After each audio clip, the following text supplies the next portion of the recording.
There is a moment in every life when you decide to rise, to stand taller than your fear, to speak louder than your doubt, to chase the vision that sets your soul on fire. This is that moment. And here, we walk it together with stories that awaken, voices that inspire, and truths that set you free. This is Positive Talk with Kevin McDonald, where hope has a voice, and that voice is yours. And welcome to another episode of Positive Talk. My name is Kevin, and Brichelle is right there. Brichelle, how are you? It's nice to see you again. It's been so long. Yes, I'm doing so good. We've been talking since I pretty much woke up, and we've got some good vibration, high energy flowing on this Friday. So we get to continue it with our next guest, who I would love to introduce. We have Amey DeAnne here today. As you see on the screen, it's Amey Stark-Faust. She does all sorts of things. What did you say, Kevin, before we came on, that she does? She does. She has a book out. She's a podcaster. She is a podcast guest of note in many different places, which actually, when you think about it, is kind of a better way sometimes to get the word out about what you do.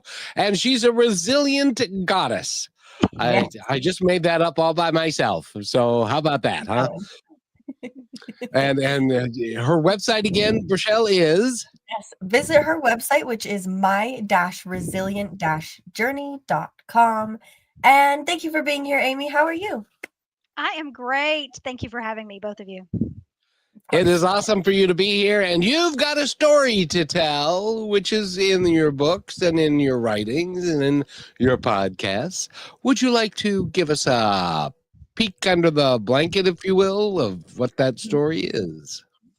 You know, you summed it up earlier when you said all things resilient. Yes. That kind of sums it up, right? We all have a story. We all have something that we've gone through that makes us a little bit stronger, a little bit more resilient. But mine was just kind of discovering that I really didn't have an identity until I was alone in an apartment after going through a divorce. And I found that a lot of times people, you don't have to go through a divorce or a breakup. You could be in your empty nester phase or whatever the case may be. But in the pandemic, alone, turning 50, and all of those things, and I didn't know who I was. And so I kind of set out on a healing journey to kind of heal some of the things that I had been through in my life, and realized that some of it wasn't healed, even though I thought it was. And so now that's kind of that's my mission. That's my purpose, is to get other people to live life authentically, to figure out who they really are. That is, I believe, to be one of the major things in all of our lives, which is, and I said it when I was 42, and Brichelle said it when she was 24, and so she's smarter than I am by a whole bunch. And that is, why am I here? What am I here to do? And is this all there is? There has to be more than this, because it's not enough. And so you are helping people, and you're going in search of your resilient self, because that is enough. But resilience and recovery, especially in the world of womanhood, which, by the way, I know precious little about, which is why Brichelle's here. He learns a lot very quickly. That's good. That's good. You're a quick study. That's good. Yes. But it's you know, and we've talked about this on the show from time to time, but the experience that men have and the experience that women have are just fundamentally different. Even to the simple things of, like, I have never in my entire life parked my car during the day because I was going to come back at night and made sure I was underneath the street light, because it never dawned on me that was a thing. Or I've never got my keys in my hand with my emergency button at the ready in case I needed it because somebody was going to accost me. That never came up, but it does for women every day. True. Very true. That situation actually just happened to me, Kevin. I was hanging out with a friend, and I walked out I unlocked my car, but he was like, "No, why are you doing that?" And I was like, it's my car. I'm pretty sure I could do whatever I want, you know? Like I got all I got all bratty, and it was like, no, like there could be somebody underneath it or behind it just waiting and watching. Never unlock the door before you walk up to it. And it made me think like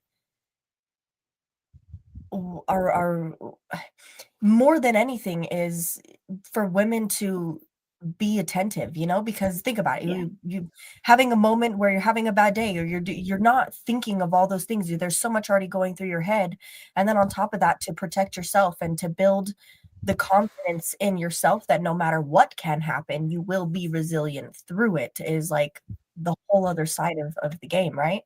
Absolutely. How did you become resilient? Going through a lot of crap. Did you live on a farm? Did you have to go through a lot of cow poop, or no? I'm kidding. No, but I do kind of live on a semi-farm now, and I wear my red rubber boots when I get on the John Deere and do all kinds of mowing and whatnot. So it's kind of fun. So it's kind of the same. You have a John Deere? I want do. a John Deere. I don't have a John Deere. I don't have a yard. What am I talking about? You need to get one of those. Yeah. Yeah, no, I'll just go down the road in my John Deere and stuff.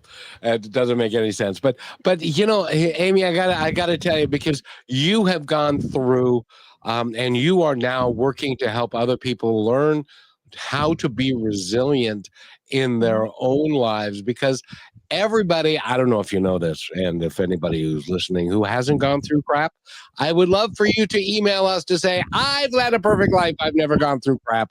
I'll bet you nobody ever responds to that, because everybody goes through crap. And whether it's big crap or little crap, in our life, it's big crap because it happened to us. Does that make sense? That's right. That's right.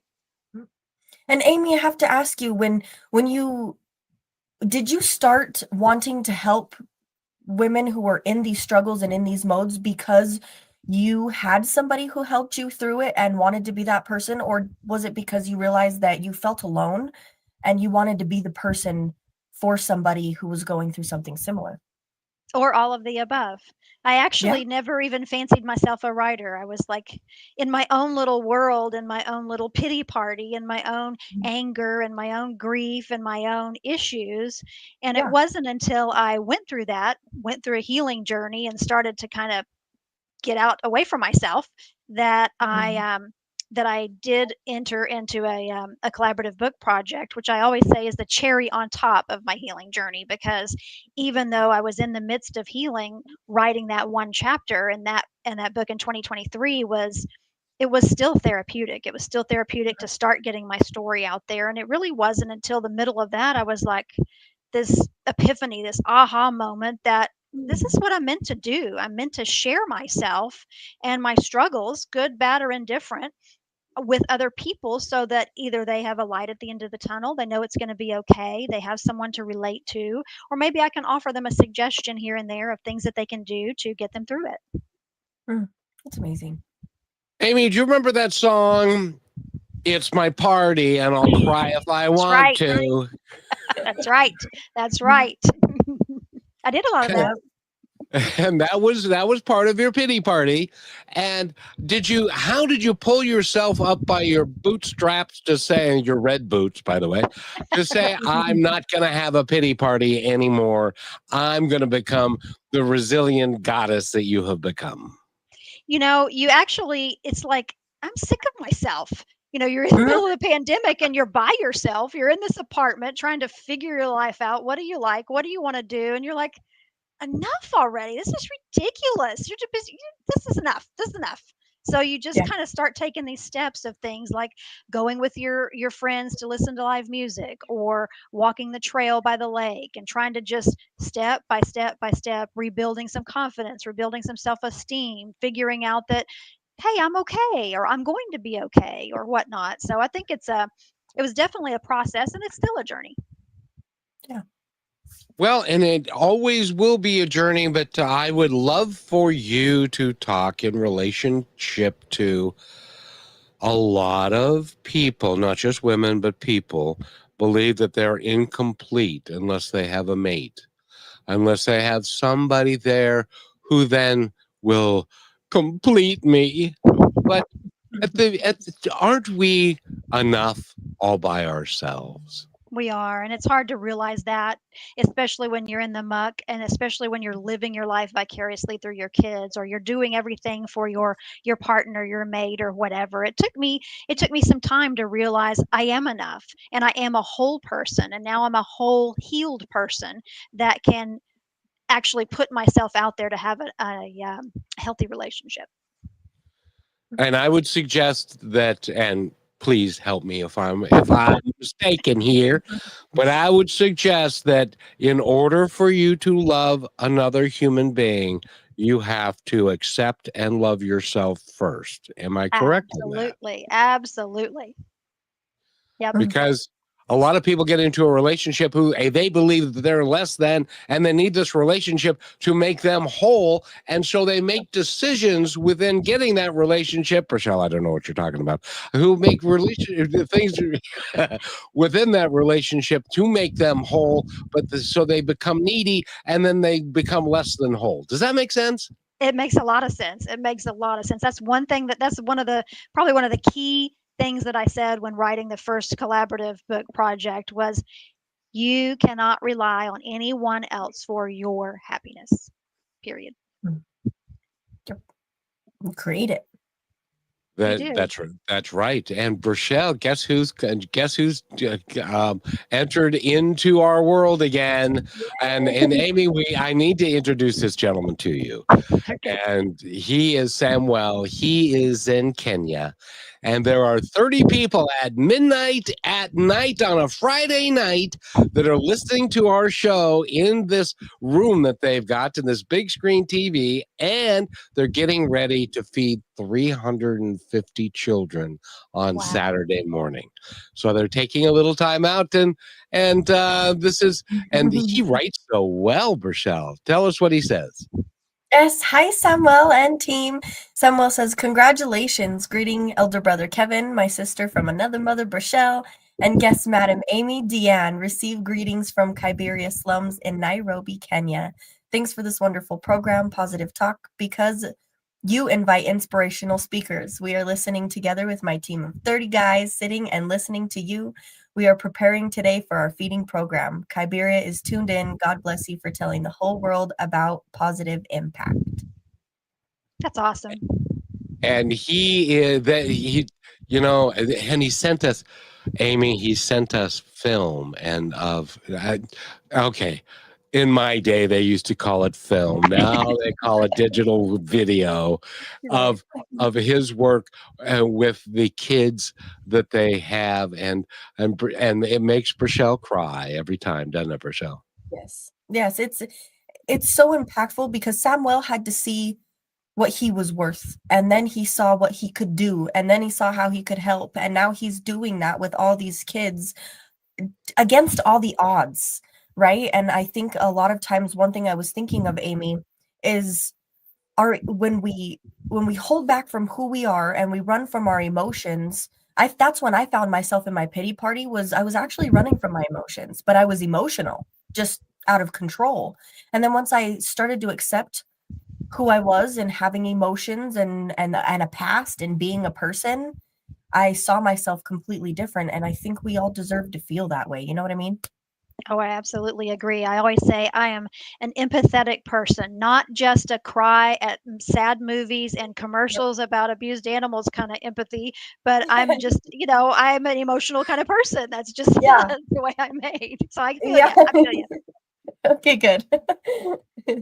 So at your party, you can cry if you want to, can't you? I could, but I'm done with that. I'm done with that. Happy tears now. We're moving on. That's right. And we need to take a break, but when we come back from this break, I gotta ask you, because there are so many aspects and phases to our life. It's like graduate from high school, and then maybe graduate from college, and then maybe get married, and then maybe have a kid or two or more, or none, and then things develop over time, and then maybe the divorce comes and the kids get older and they're 18, 19, 20, and my children are now 35. I have a couple of smelly middle-aged men, and they still think they're smarter than me, even though that's just the way it rolls for them and stuff. And so we have different phases that we go through, and it's important to believe in who we are. I'd love for you to address that when we come back from this really, really, really quick break, and we're going to talk about integrity, which I think is a cornerstone to living your best life. We'll be right back. Here's another point to ponder from Positive Talk Radio. What is the easiest thing to justify? It is a small transgression. The one no one will ever see, no one will ever know. The tiny exaggeration on the expense report. The extra minute you took on your lunch break. The packaging you tossed in the wrong recycle bin because it was closer. In those moments, the question isn't, will I get caught? The question is, will I know? It isn't about avoiding punishment. It's a silent agreement you make with yourself when you choose to do the right thing. To return the wallet. To fix the mistake. To respect the empty space. You aren't impressing the world. You're earning your own respect. That small choice, made entirely in private, is how you build a life you never have to look away from. The only audience that matters is you.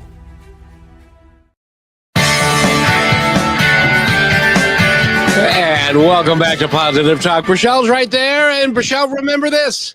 The only audience that's worth listening to is you. You dig it into my brain every day. I could never forget. Is that the same? Is that the same as like, hey, I sing in the shower or in the car, but I sound good to myself, so it doesn't really matter what anybody else thinks. Is it the same? Exactly the same. Exactly the same. And even when you can get up in front of other people and sing, which the only time that I've ever been able to do that was in a play, and the song that I sang was a song called "To Life" in Fiddler on the Roof, and it didn't. And I asked the director, "Is my voice good enough to sing that?" And he said, "It doesn't matter. This is a song. This is a drinking song in a bar. Nobody cares." Oh, okay. Well, then fine. But you can sing. Brachelle can sing at the top of her lungs and going down the freeway, which she often does, don't you, dear? Yes, I actually sang karaoke last night, and what it makes me think about is when you have a different sense of self in yourself, it vibrates everywhere you're at. You can walk in somewhere and just be a good, positive human being, no matter what you're going through, and change the entire environment of everywhere you go and the people you're around. You can change their mood. You can make them question themselves and see themselves differently. And when Kevin asked before the break about integrity, I think there's a lot of fear tied into integrity. Why is that?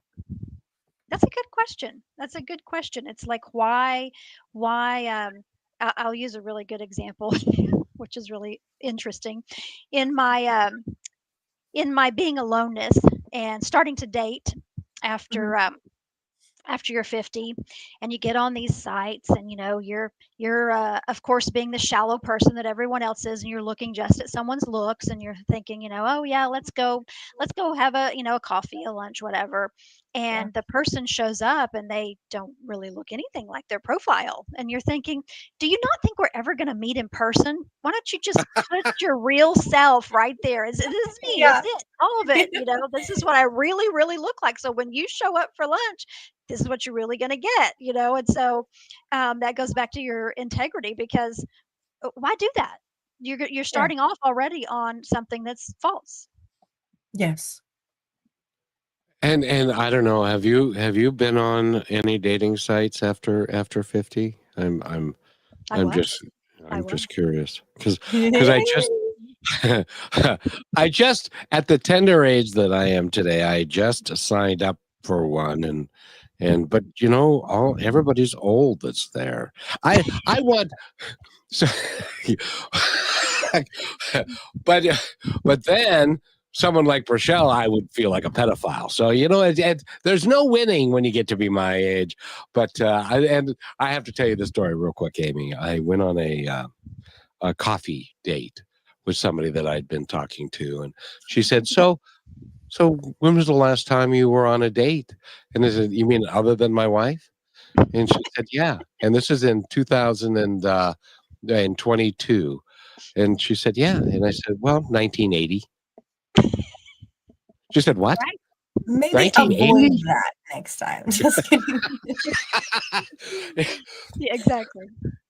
So but we are enough as individuals. We are enough. If we choose to spend time with somebody else, it's because we can do it out of strength, not weakness.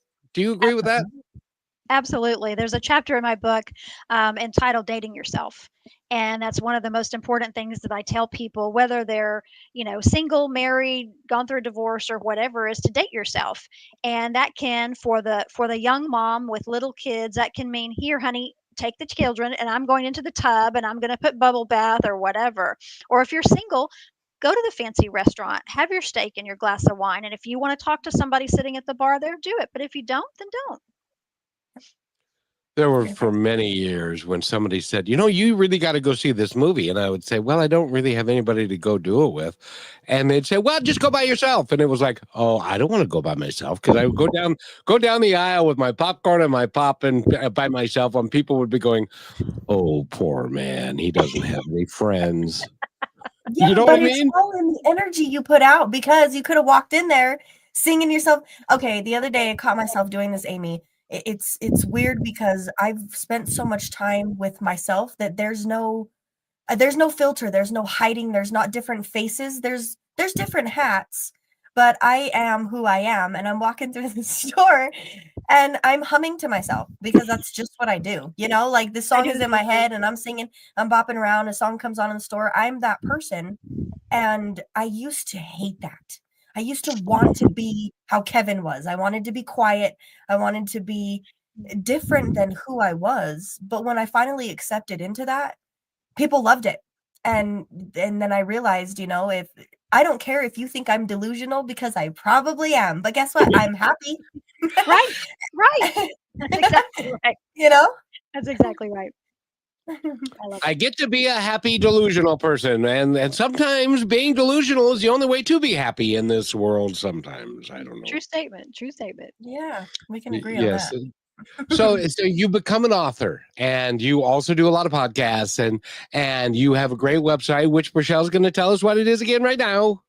Yes, visit her website, which is my-resilient-journey.com. I have to tell you, by the way, it is beautiful. The lavender color, like you open this and it just feels like a breath.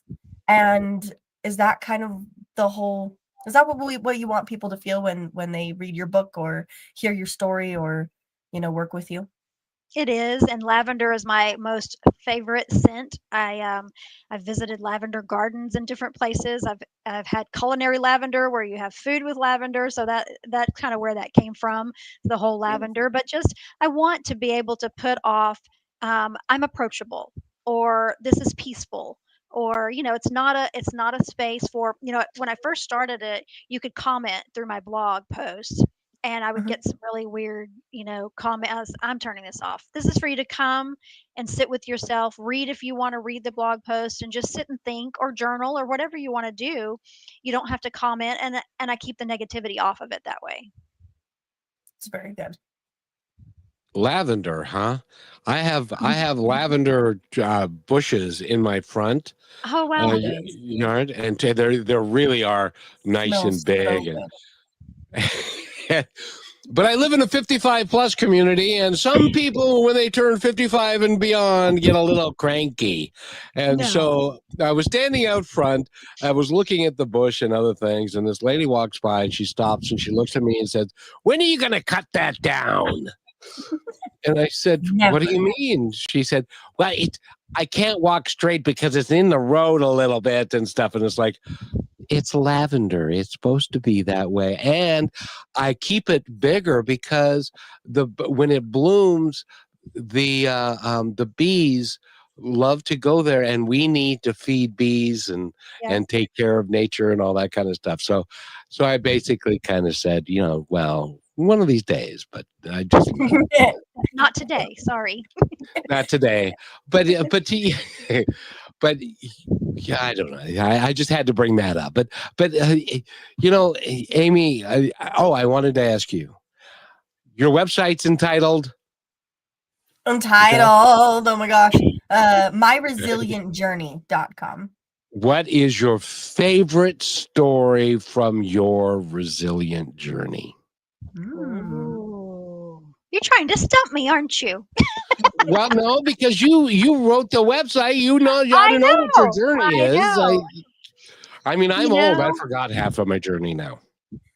Oh, my journey's just beginning. So I am okay with that. And that's really probably my story of having been one person for so long, being married for 29 years and that sort of thing, and being who I am and still becoming. I'm still learning, I'm still growing, I'm still becoming whoever I'm supposed to be. But I think that's my favorite journey. That's my favorite story, is the idea that I didn't just stay there. I didn't just stay in the weeds. I didn't just stay angry. I didn't, I turned it into something more positive. And I think that's probably the biggest thing ever. And do you have any idea where your resilient journey is leading you? Or are you taking it one day at a time and just enjoying the journey? A combination of both, actually. I am taking it a day at a time, and I'm enjoying things, and I'm not as much in a hurry as I used to be, especially when the kids were growing up and you're running from sports to this to that to get them to school to go to your full-time job. But I do take so much more time and just enjoying the scenery of everything, sunrises, sunsets, my travels. So I do enjoy taking a day at a time there. But I also have some things in mind for what I want to do in the future and where I want to go with it. And where might that be? Because if we verbalize it, if we put it out there, great things will happen. Absolutely. So the book that I wrote on my own, Finding Your Truest You, came out October 7th. And I had this epiphany over the last couple of weeks that I was going to offer. Drum roll. Hold on. Go ahead. Kevin, you got it. I was going to offer a 365-day journal prompt kind of thing. It's called Mindful Reflections, actually. I was trying to come up with a different word besides journal prompt. So something like you don't write in it, but it gives you an opportunity to think about things, and then you can write in your journal. But it's kind of a question and a reflection every day of something. And you can start it if you get it for your birthday. You can start it if you get it for Christmas. You can start it in January, and it's 365 days. So that's the next project. And the audience is going wild.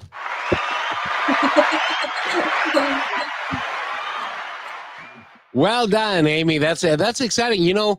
I would encourage everyone to do that and journal in it every day, and your good days and your not so good days, and then at the end of the year reflect, and then I will venture to guess if you put gratitude in your heart with that and put those things in your journal, you will find that your year in transition is substantial, because you're going to feel differently today than you did 365 days ago. Do you agree? Absolutely. And it's very interesting to go back and read some of it, especially if you go back a couple of years worth and read some of your journaling. It's great. I'm not sure you want to do that, do you, Michelle? It sounds thrilling. That is the only word I can think of, because there's got to be so much entertainment. There's moments where I could go back and re-love the person who was going through some moments where they felt alone. Like, there's got to be all these aspects that alone has to be so encouraging and give you so much confidence that I went through those things and I was feeling this way. I don't think you want to read my journals because it'd be a little bit angry maybe, but you know, to just to see yourself and to absorb it and honor it and know that you can go another 100, 365 days. Like that sounds like a lot of motivating work, and it's all from yourself. It's like writing your own book.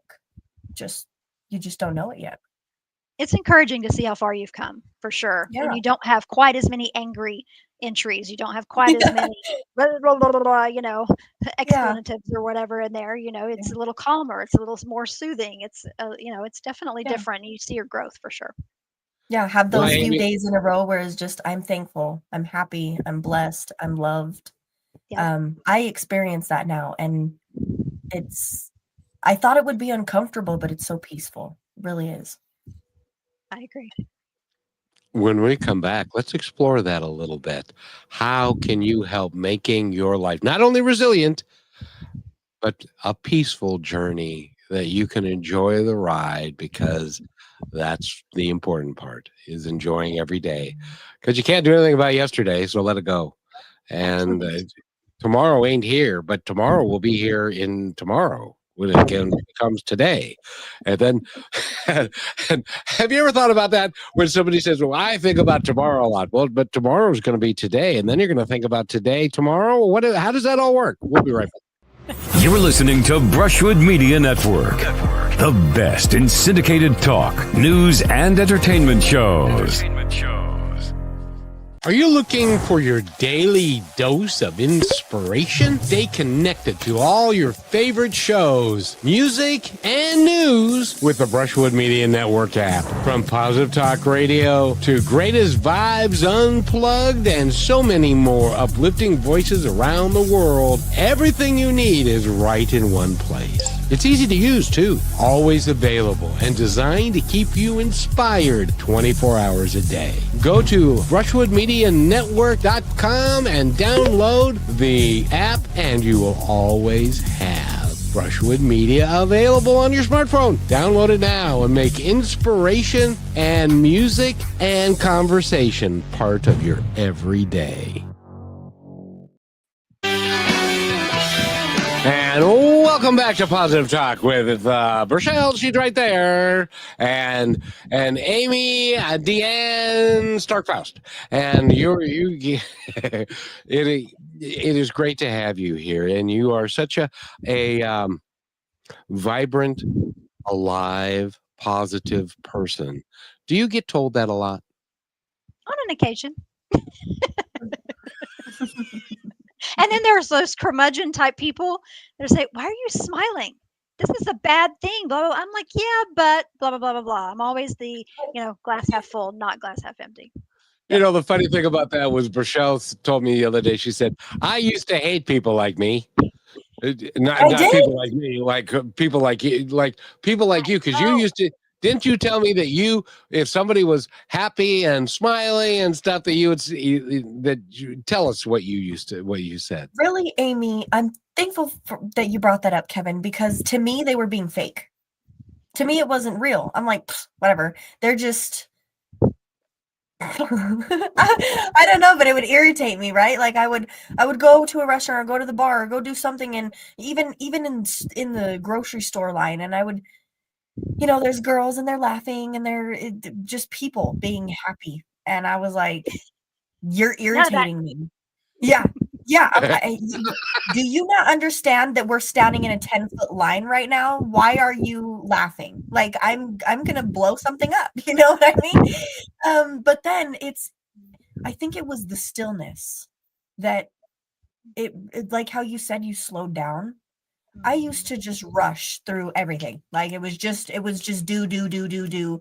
And then I would go back and think about it after I did it, which caused its own problems in itself. But like in that peaceful state we were talking about, because your energy is so bright, but you're so calm.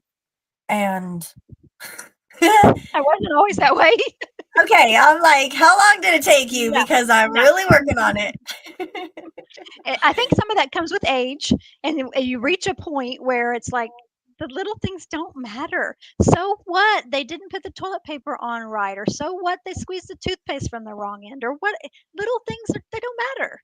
And Yeah. you start to really realize that not just the older you get, but the further away from toxicity, or the further away you get from your situation that you're in, or whatever it may be. I mean, maybe you're older and you still live with your parents, or all kinds of things that people go through. And so I think that the further away you get from that, the more you start. It starts with gratitude, really. It does, as far as being grateful for everything. But it just, you don't sweat the small stuff.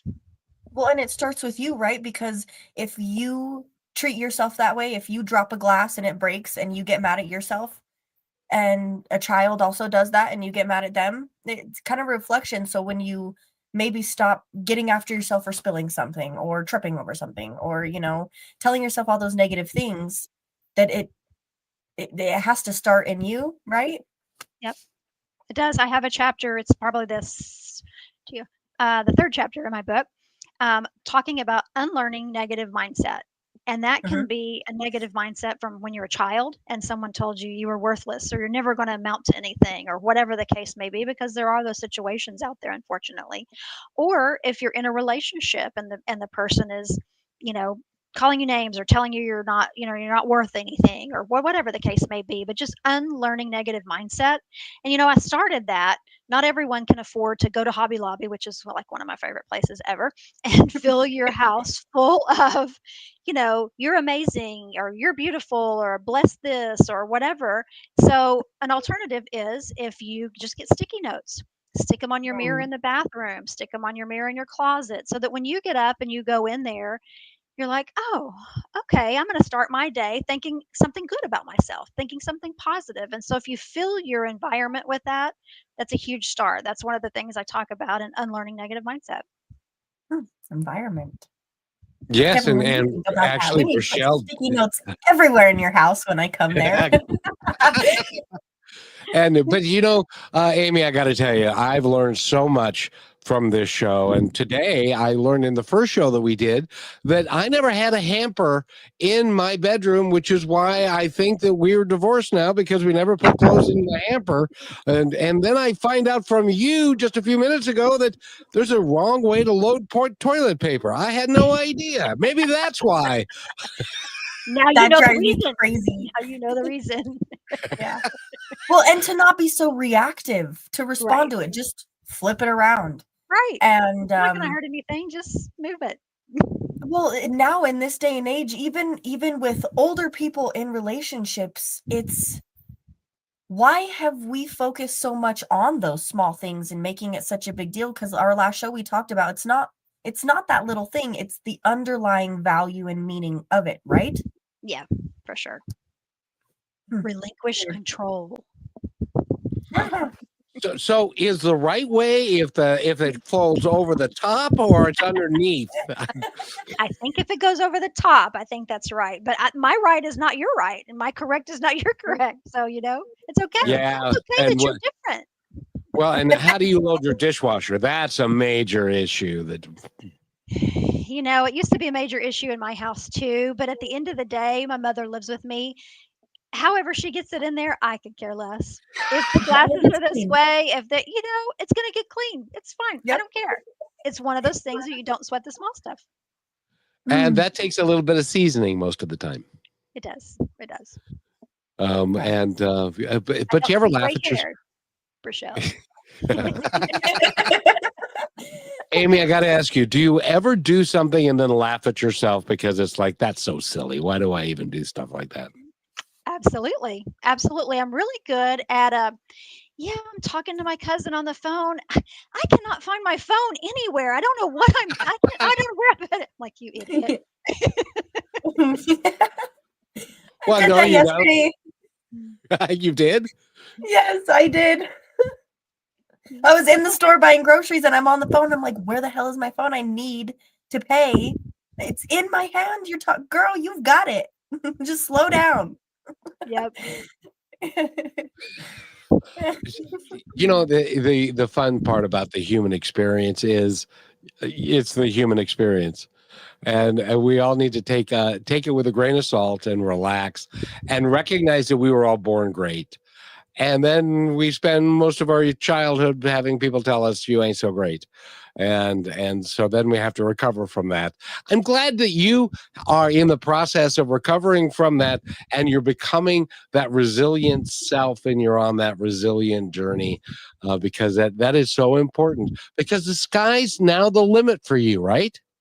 I feel like it is a lot more than I used to feel like it was, for sure. Yeah. And I think I was always probably blessed. I had some great kids. I had a nice home. I've had a great job and I love my job. But you learn so much more and that there is so much more when you expand yourself. Amey, I have to ask you before we take this next break.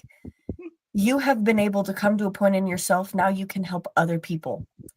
And can you share one experience that was very definite or maybe changed a perspective for you when you were helping someone else learn these things that you had been through and get to that point? You want to know now or you want to know later? Yes. Right now. I Right can't now. wait. We have to know now. I'm not good at waiting.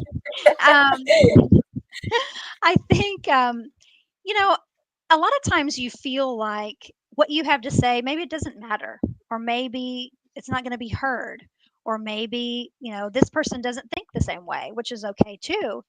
But the biggest reward you get is when someone either reads what you have have written, or whether they listen to you and they say, I relate to that. And this made me feel this way, or I really got encouragement from what you said. And that makes you feel good. It's not that I need the validation, but just knowing that I am making a difference. I think that's probably the biggest. That's amazing. I can't wait to do that. Just kidding. I guess we are kind of doing that, huh, Kevin? You are absolutely. We are working to do that every day and we're working to have guests on like Amey because they uplift our soul and they help all of us live our lives a little bit better, because when we recognize that there is a better way to be, we can be that way a little better.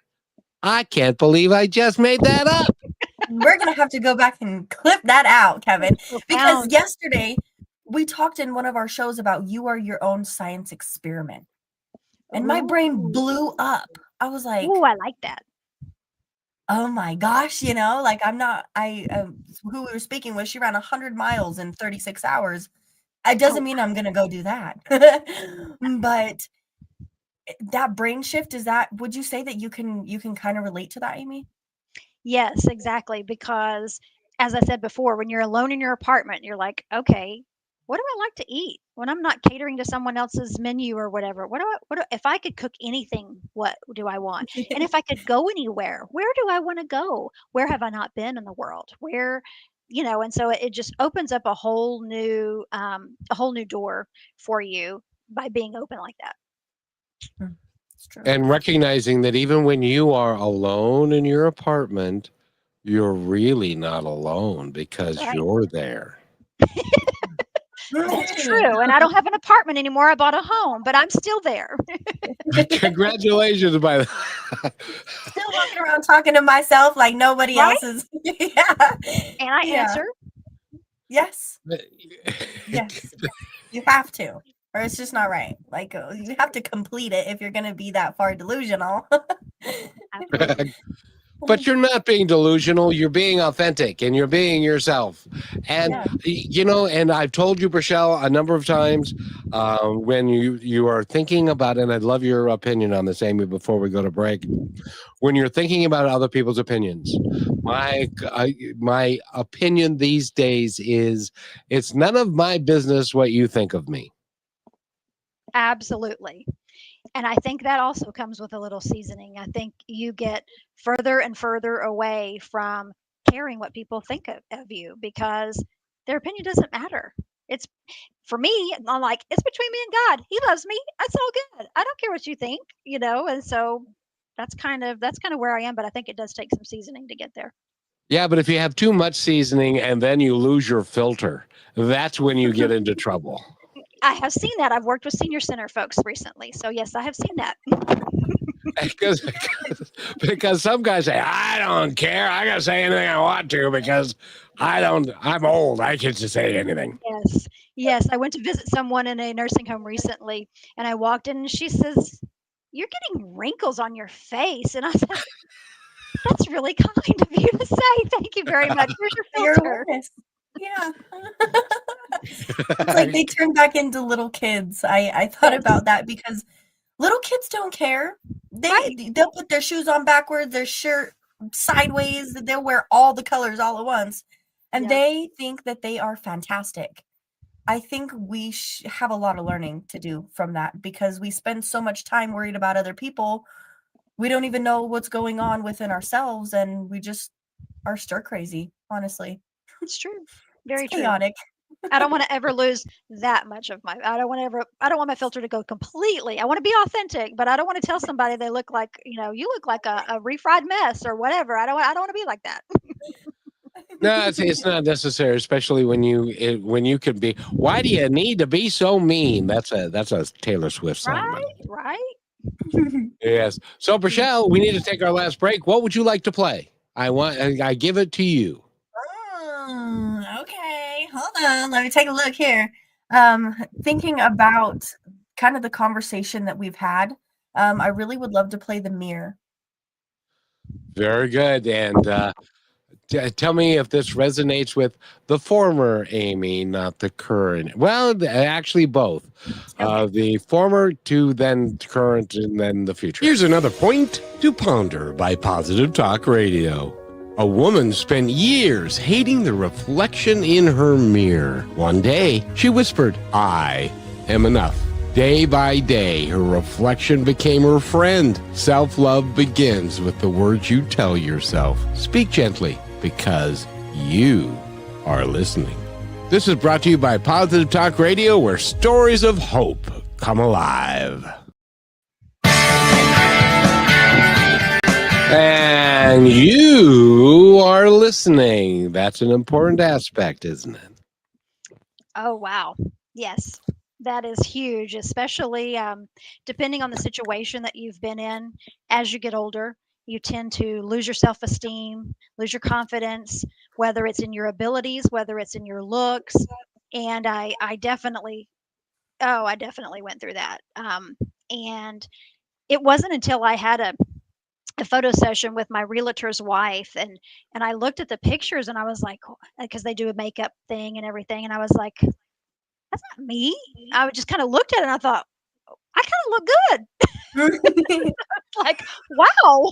And so I clean up okay. And so it was just that epiphany after you've been where you've been and lost your self-esteem or lost your confidence. When you see that and you see yourself, it's like, wow. Mhm. So it kind of makes you start to think a little bit differently about yourself, for sure. Well, and sadly, in our culture, we've got this differences between the sexes, where men who are older look distinguished. They look like they know what they're doing and all, and they're wise beyond their years. Where women, she's getting old, and that's really not fair. Right. I completely agree, because case in point, you can see a man with gray hair and it's like, oh, that's really attractive and that's great. And I'm like, I'm still dyeing mine. I'm not going gray all the way. Well, and in this age, there are guys who on purpose shave their head so they end up looking like me, which I don't do anyway. So it's interesting how it all works. And by the way, Ricky Shaw says, "I love Amy and her wisdom." So, Thank you, Mama. do you know Ricky? That's my mama. Oh, hi. Yeah. Hi, Mom. How you doing? We love your daughter. You did a great job of raising her. Oh, yeah. She's a pretty strong, tough cookie herself. Well, I bet. It takes Well, one to let's know see. So she's got to be close. Your mom's got to be close to 50. Right. one. Yeah, because you're barely going to be 30 here pretty quick. Well, since my daughter reminded me that she's about to be 34, I'm not sure that I got to at least be, maybe 10 when I had her or something. I don't know. Isn't it weird when you've got a middle-aged person that used to be your kid? It's a bizarre experience. I got two smelly middle-aged men. It's very bizarre. I got to visit her. She lives in another country, and I got to visit her for the last 2 days. And I was looking. I'm like, you have gray in your hair. And of course, she says, she's like, you're getting old, Mom. I'm like, mm-mm, no, you're getting old. I'm not getting old. You're getting old. No, I'm not. Yeah. I'm getting wise. Amy, you're in trouble when my oldest son, oh, by the way, Ricky says, thank you. And my oldest son, because I said, you used to laugh at all my jokes. And he said, Dad, I've known you for 35 years. I've heard all your jokes and they're just not funny anymore. It was so sad. That's why you have all of us out here. Yes. Appreciate your funny jokes. Yeah. Well, one would like to think, but when I was a kid, he thinks he's so funny, and I don't know. But that's just because you're a boy. I suppose. But Amy, if somebody would like to get in touch with you, if somebody would like to work with you, if somebody would like to see you personally, how do they do that? Well, you can go to my-resilient-journey.com. There is a new button. My calendar is going to open back up in January for people to have a 30-minute free discovery call with me. And also there is Facebook and Instagram, AmeyDeAnne on both, and also Resilient TX, because I'm here in Texas, on both Facebook and Instagram. What part of Texas you in? And see, I didn't even sound like that, did I? No, that's my caricature. Actually, it's more of a Arkansas accent. I'm in Dallas. I love Dallas. And I think we talked about this in your pre-interview. I love the Dallas airport. You know why, Michelle? There are two airports I used to travel around the country. There are two airports I love. One is Dallas. The other one is John Wayne in Southern California. You know why? Why? Because pretty people go there and live group. I'm not a fan of airports, but I like people watching. I like watching pretty people, you know what I mean, because I'm not one of them. So they got their boots and their shorts and their hats and they're ready to go dance. That's it. That's it. So, Amy, if somebody wants to get your book, they can go on your website. And is it on? It just came out in October, right? Yes. So you can get it on my website or still on Amazon. And if they get it on your website, if they pay an extra $100, can they get a signed copy? They don't even have to pay an extra $100. I will send them a signed copy with a bookmark. Oh yeah. Now that's value added with a bookmark too, so they don't have to bend the page when they are reading the book and stuff. And the name of the book again is Finding Your Truest You. And how do you recommend? We've just got about 6 minutes left. How do you recommend somebody find that? My website has a store, so you are welcome to get it on my website, my-resilient-journey.com. No, how do you find your best you? Dig deep. Dig really deep. And buy the book. Yeah, that's right. There you go. Your tips and tricks are in there. Yes. Tips and and the tricks. Journal that you talked about, when is that coming to fruition? Oh, in the next couple of weeks, hopefully. Formatting is the biggest challenge on doing stuff like that. So that's what I'm in the middle of. And what was the name of that so people can watch out for it? So it is also Finding Your Truest You, but it says it's a 365-day mindful reflection. Okay. Mindful reflection. I love that. And that is important, to mindfully reflect on who you are on a regular basis. And It's great if you could put it into a journal and you get used to doing it, and it can be very beneficial. I agree. So, Amey, when are we going to see you again on the show? You're going to have to come back, Yes. Absolutely. I'm ready. Perfect. Schedule me in your schedule for the new year.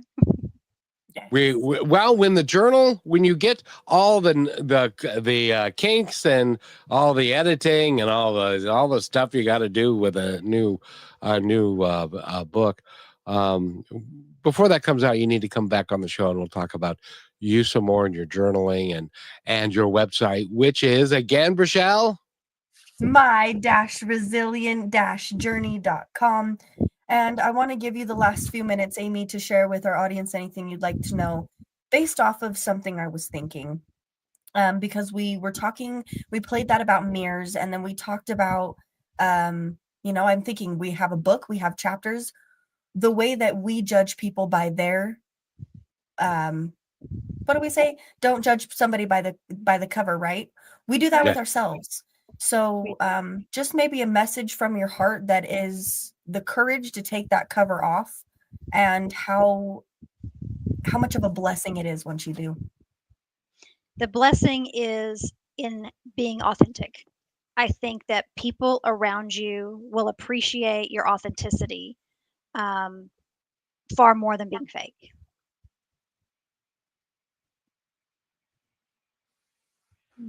Very good. That's brilliant. And by the way, Amey, do you recommend that? Because I think a lot of people have problems with this, and I would love for people to do this as an experiment and to give yourself a moment in time. And that is when you are looking in the bathroom mirror or the mirror in the hall or wherever you find yourself looking at yourself, I want you to look at yourself and say, I am enough and I am beautiful. And if you can get through that, you're on your way to a better way to be. Don't you think? Absolutely. Because I think and men there are deserve to people. do the same thing. Yes. Yes, everybody.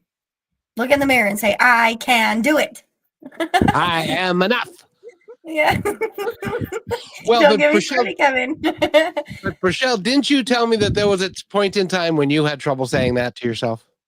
Yeah, it was weird. It was very uncomfortable. I think a lot of things people don't talk about is how uncomfortable the healing journey is, and finding yourself because it's new, and it's not the little kid version of you. It's the grown up version of you who has done everything for so long to take care of everyone else, that taking care of yourself is out of the ordinary.